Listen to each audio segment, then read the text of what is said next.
ఒకవేళ నువ్వు దరిద్రంతో బాధపడి నువ్వు అనుకున్నది ఏదీ కలిసి రావట్లేదు, చాలా బాధలో ఉన్నానని నువ్వు అనుకుంటే నీకు ఒక మార్గం దొరకాలి అంటే అలక్ష్మి పరిహారార్థం తైలాభ్యంగో విధీయతే. నువ్వు తైలాన్ని ఒంటికి రాసుకోవాలి. అలక్ష్మి ఏది పట్టి ఉందో అది వదిలి లక్ష్మి పట్టుకోవాలి.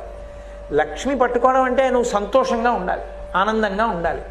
ఇంతకుముందు చింకి గుడ్డలు విప్పి మంచి గుడ్డలు కట్టుకోవాలి, చక్కటి ఆభరణాలు పెట్టుకోవాలి, మంచి అన్నం తినాలి, కాలం కలిసి రావాలి. తైలాభ్యంగో, ఏ మాడుని బుద్ధిని అలక్ష్మి ఆవహించి ఉందో అది పోవడానికి మాడు మీద నూనె పెట్టించుకుని నువ్వుల నూనె ఒళ్ళంతా రాసుకోవాలి. ఒళ్ళంతా నువ్వుల నూనె రాసుకుని తలస్నానం చెయ్యాలి. ఎప్పుడు? తెల్లవారుజామున ఒక జాము వేళ ఉండగా. అలా చేస్తే తైలాభ్యంగో విధీయతే. అలా దీపావళి పండగ నాడు స్నానం చేసి దీపం ఎవరు పెడతారో అలాంటి వాళ్ళందరికీ కూడా ఒకటి పాప పరిహారము, గంగా స్నానం చేశాడు అని ఫలితం వేసేస్తారు.